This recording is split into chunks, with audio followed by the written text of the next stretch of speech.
من الشیطان الرجیم بسم اللہ الرحمن الرحیم الحمد للہ رب العالمین وصلی اللہ علی محمد وآلہ الطاہرین لا سیما علی بقیت اللہ فی الأراضین ولعنۃ اللہ علی اعدائہم اجمعین من الآن الی یوم الدین اما بعد فقد قال مولانا امیر المؤمنین علی بن ابی طالب علیہ الصلوۃ والسلام بسم اللہ الرحمن الرحیم سیئۃ تسوءک خیر عند اللہ من حسنۃ تعجبک۔ حضرات گرامی السلام علیکم ورحمۃ اللہ وبرکاتہ۔ التماس ہے ایک بار سورہ حمد 3 بار سورہ اخلاص کی تلاوت فرما کر میر فضل علی ابن میر عباس علی خیر النسب بیگم مرحومہ بنت میر صادق علی میر قمبر علی ابن میر عباس علی کبرا بیگم مرحومہ بنت میرزا صفدر حسین میر عباس علی مرحوم ابن میر صفدر علی اور زہرا بیگم مرحومہ، ان سب مومنین و مومنات کی ارواح کو ایصال فرما لیجیے۔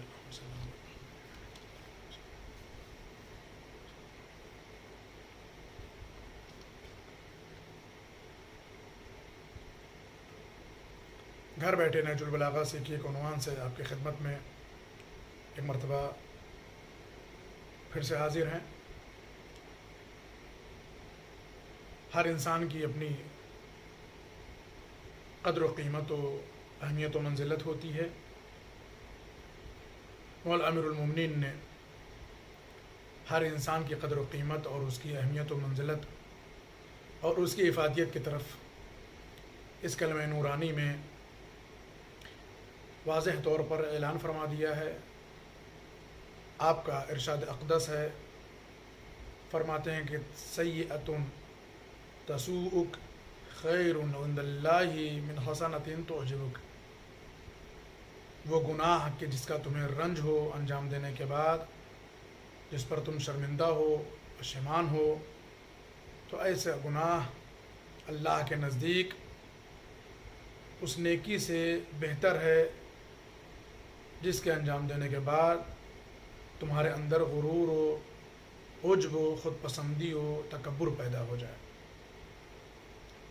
بے شک خجالت و شرمندگی انسان کے بڑے سے بڑے بگڑے ہوئے کام بھی بنا دیتی ہے، اور اگر شرمندگی خالصاً للہ ہو، صرف اور صرف خدا کے لیے ہو، تو کیا کہنا ہے۔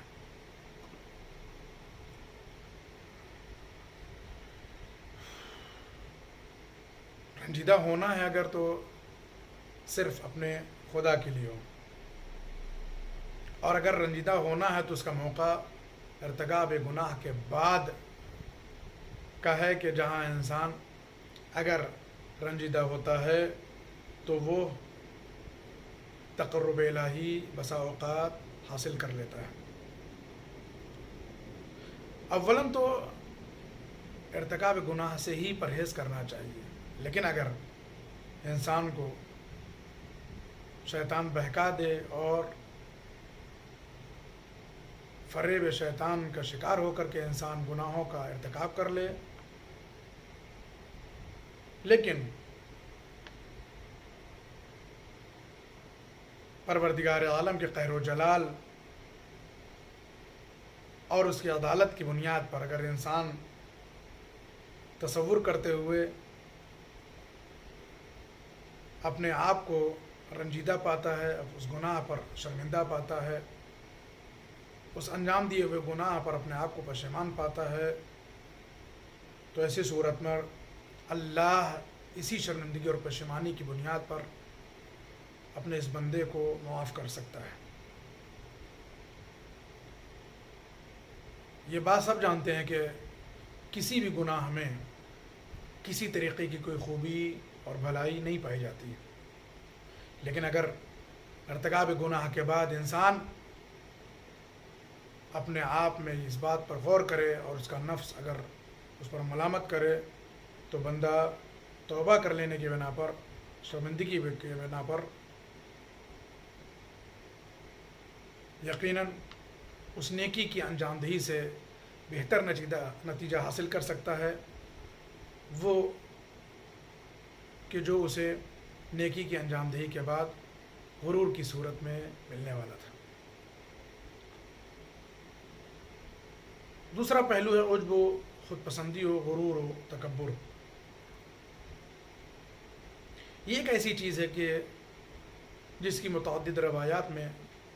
اور متعدد مقامات پر خود نہج البلاغہ میں بھی مولا امیر المومنین نے عجب و خود پسندی و غرور و تکبر کی مذمت فرمائی ہے۔ یہ عجب و خود پسندی و تکبر اور غرور کسی بھی حالت میں مناسب اور قابل تحسین نہیں ہے۔ چہ جائے کہ نیکیوں کے انجام دینے کے بعد انسان عجب و خود و پسندی اور تکبر کا شکار ہو جائے۔ یاد رکھیں کہ انسان کی نیکیاں اس کے غرور کی بنیاد پر تباہ و برباد ہو جاتی ہیں۔ انسان کے اعمال خیر اس کی خود پسندی کی بنیاد پر اکارت ہو جاتے ہیں اور وہ کسی کام کے نہیں رہتے، بلکہ انسان مزید گناہوں میں مبتلا ہو جاتا ہے اور عذاب میں مبتلا ہونے کا امکان بھی بڑھ جاتا ہے۔ یہ بات بھی سب پر ظاہر ہے کہ اعمال خیر اور حسنات اور نیکیوں کا انجام دینا ایک مشکل مرحلہ ہے، جبکہ ان نیکیوں کو عجب و خود پسندی، غرور اور تکبر سے محفوظ کرنا مشکل تر مرحلہ ہے۔ خود پسندی کی متعدد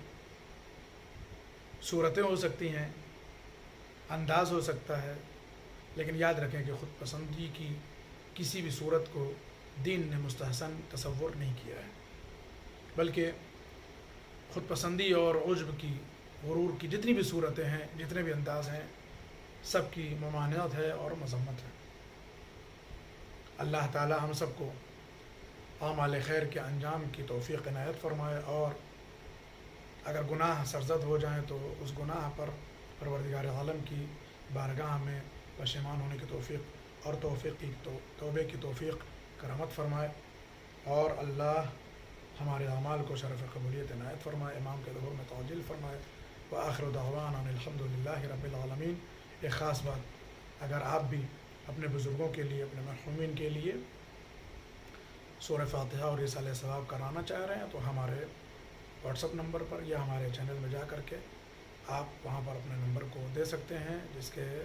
ذریعے سے آپ کے مرحومین کے لیے بھی رسالہ ثواب کیا جا سکے، تاکہ ہمارے اس ثواب میں آپ کے مرحومین بھی شریک ہو سکیں اور یہ عمل خیر ہمارے لیے روز قیامت شفاعت کا سبب بھی قرار پا سکے۔ وآخر دعوانا ان الحمد للہ رب العالمین۔ والسلام علیکم ورحمۃ اللہ وبرکاتہ۔